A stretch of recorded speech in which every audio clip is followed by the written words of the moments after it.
Olá, tudo bem com vocês? Sejam todos muito bem-vindos aqui mais uma vez. Como sempre, é um enorme prazer estar aqui trazendo um pouquinho de conteúdo, dividindo com vocês um pouquinho do meu conhecimento nesse projeto que nós montamos com muito carinho para vocês. Hoje, especificamente, nós vamos falar a respeito da infertilidade conjugal. Vamos descomplicar um pouquinho, falar um pouquinho sobre os mitos que existem em volta dessa questão e de extrema delicadeza, da qual eu trato com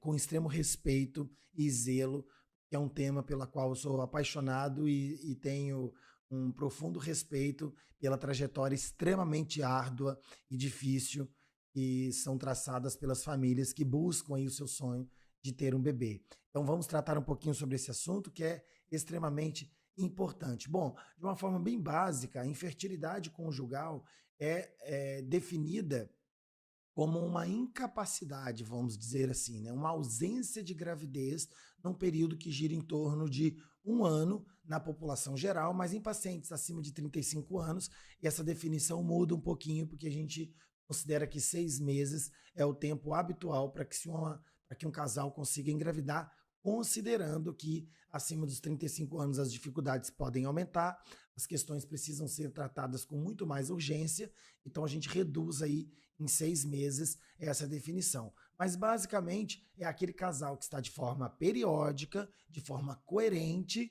tendo sua prática de relação sexual em períodos em que ela consideraria eficaz para a gravidez, mas passado este período ela não conseguiu engravidar.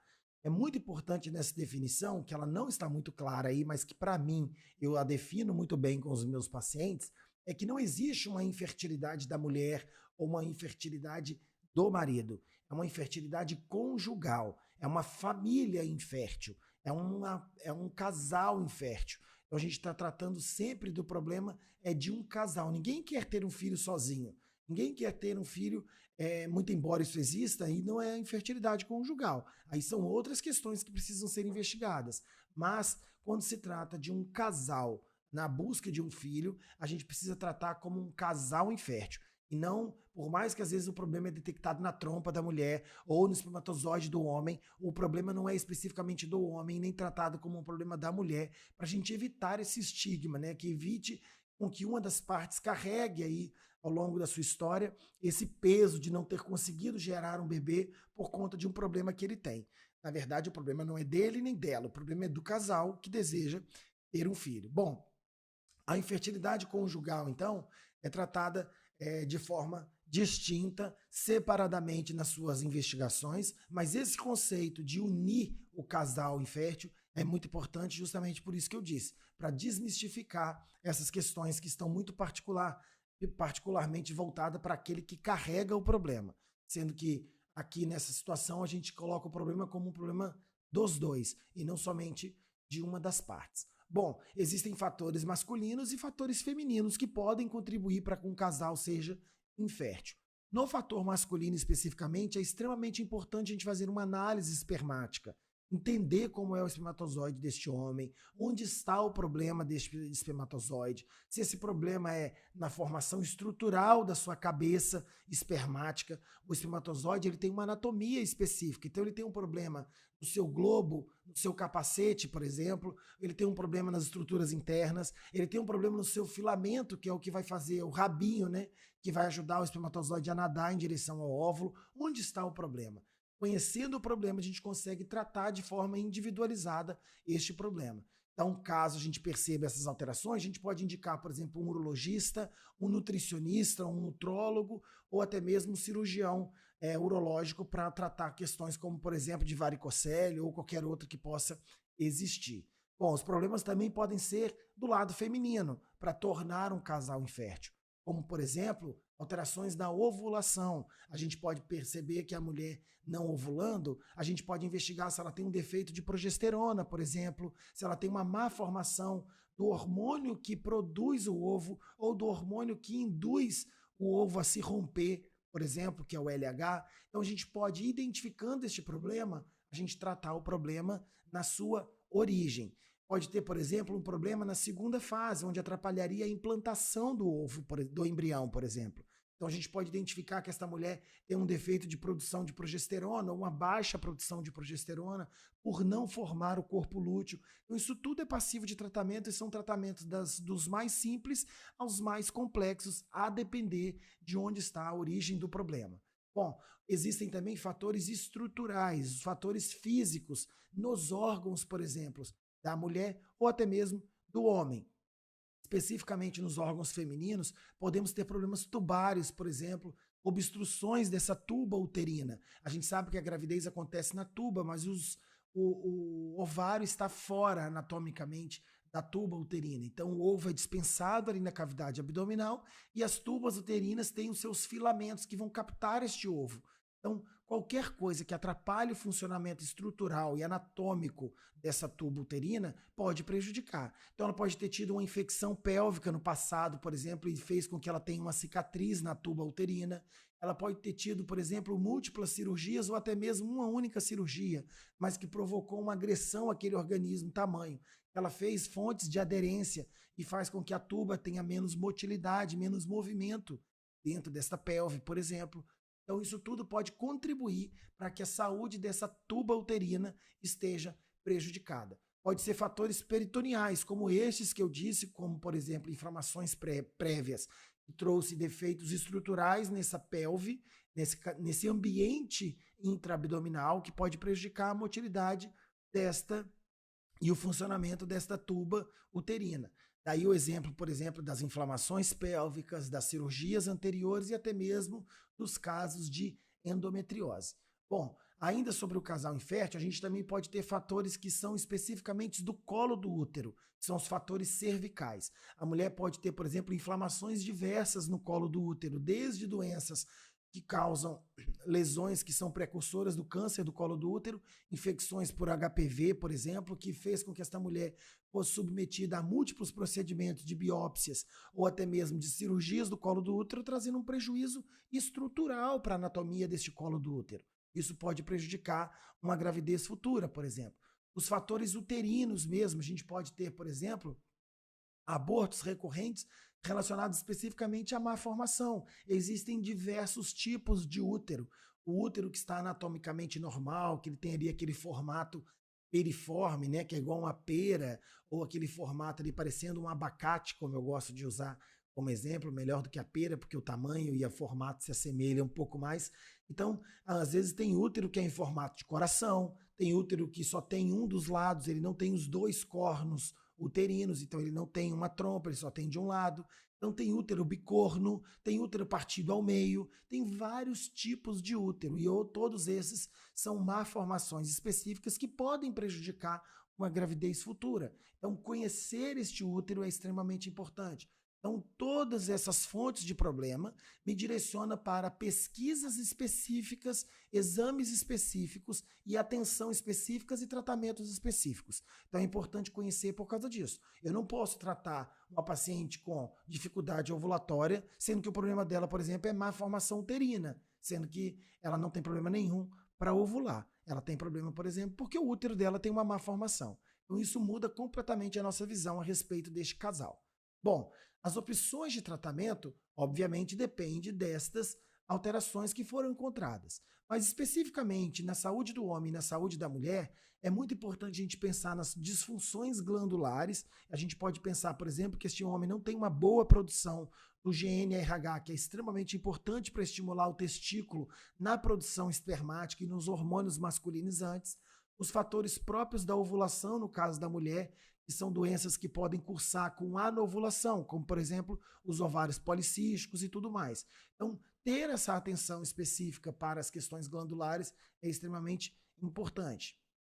Bom, dentre as técnicas especificamente de reprodução assistidas, a gente tem 3 muito importantes e eu vou decorrer um pouquinho sobre cada uma delas.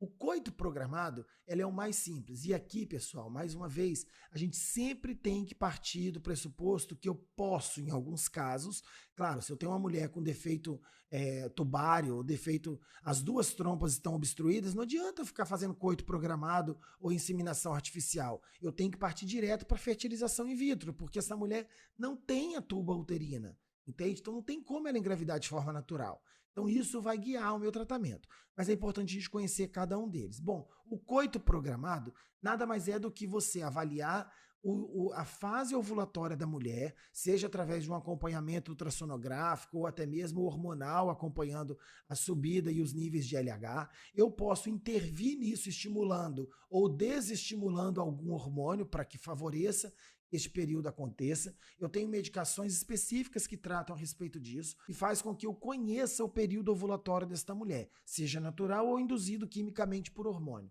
Sabendo o dia exato que esta mulher vai ovular, ou muito precisamente o período que vai de 2 dias antes a 2 dias depois, eu aumento muito a chance desta mulher engravidar. Então eu vou fazer com que ela saiba os dias exatos que ela vai ter que ter relação sexual. Com isso eu consigo ter uma programação sexual melhor. Com isso eu consigo ajudar pacientes que estão com problema, por exemplo, de conhecer o seu próprio ciclo. Pacientes que têm, por exemplo, alteração. Meu marido trabalha fora, mora em outro estado, outro país, e eu preciso coincidir do período em que ele vai estar em casa para eu conseguir engravidar. Eu posso manipular esse organismo de forma química e dar a ela os dias exatos e ele programar as férias dele, por exemplo, para esses dias. Então isso tudo é possível hoje em dia. Então isso a gente chama de coito programado. É de extremíssima baixa complexidade, com infinitamente mais barato de todos os métodos de tratamento no contexto da reprodução assistida. Então, ou seja, é de baixo custo e de baixíssima complexidade. Isso é extremamente importante. É óbvio que não cabe a grande maioria dos problemas de infertilidade conjugal. Este tratamento, muitas das vezes, não vai caber, mas ele existe. Bom, uma outra possibilidade é a gente, manipulando quimicamente ou não, como eu disse na questão anterior, mas ao invés da gente orientar esta mulher a ter uma relação sexual programada, eu posso ter, por exemplo, um problema na ejaculação masculina, eu posso ter problema no colo do útero da mulher que impede esse espermatozoide de atravessar esta barreira que é física, eu posso ter um problema na produção de muco deste colo do útero, ou seja, alguma coisa está impedindo que os espermatozoides cheguem até o óvulo. Então eu posso fazer o quê? Eu posso ser esta ponte. Então nada mais é do que a inseminação artificial, nada mais é do que eu introduzir o líquido espermático e o espermatozoide já no ponto de partida mais próximo do óvulo possível.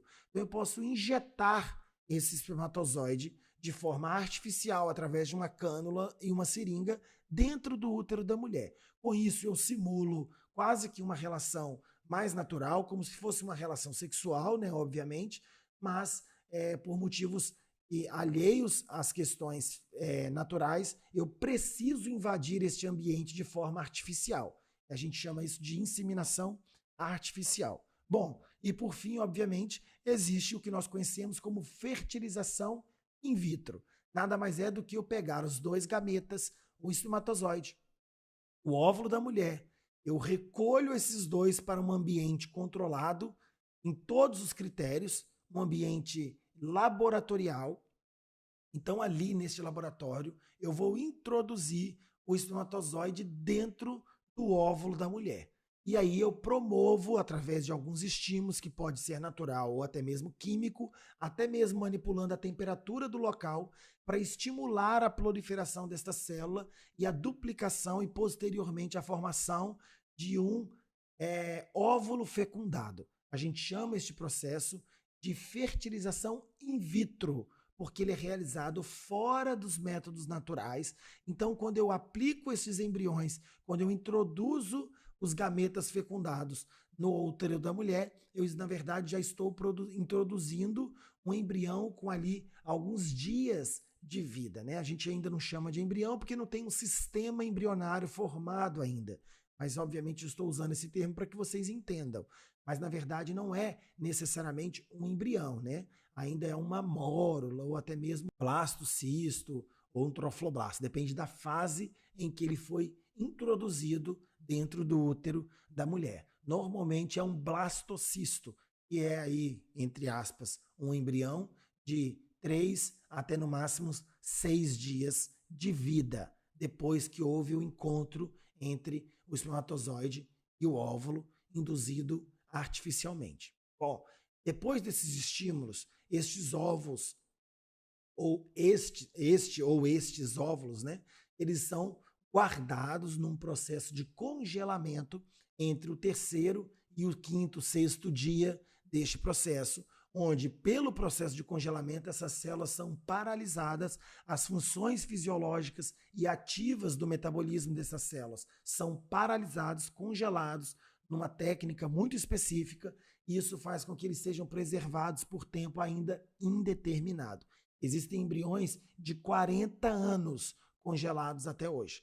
Enfim, depois deste processo de preparar o organismo desta mulher para receber esse embrião, pode ser um pouco tempo depois ou até mesmo muito tempo depois, a gente vai fazer com que estes ovos, esses embriões sejam descongelados de uma forma técnica específica, com todos os estímulos e controles de tudo, inclusive da temperatura local e etc.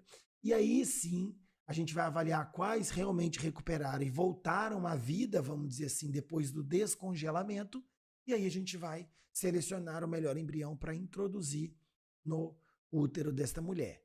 E aí, obviamente, se a gravidez evoluir e for para frente, a gravidez segue como uma gravidez qualquer, mas tem algumas particularidades, porque normalmente são introduzidos mais de um óvulo ou mais de um embrião fecundado. Isso significa mais de um embrião. Isso significa que aumenta a chance, por exemplo, de ter gravidez múltiplas, de ter mais de um bebezinho dentro do útero, muito embora isso é uma escolha do casal determinada por algumas leis de alguns países específicos, mas que em alguns lugares, a depender da idade da mulher, pode ser colocado 1, 2, 3 ou mais embriões dentro da mesma cavidade uterina. Bom, são esses os tipos de métodos que a gente tem para tratar as infertilidades conjugais e, obviamente, eu não sou especialista neste assunto, eu só quis trazer aí um tema para enriquecer o conhecimento de vocês. Eu agradeço demais a participação de vocês aqui, espero que vocês estejam curtindo bastante e aprendendo comigo neste curso, descomplicando aí vários temas da saúde do nosso casal.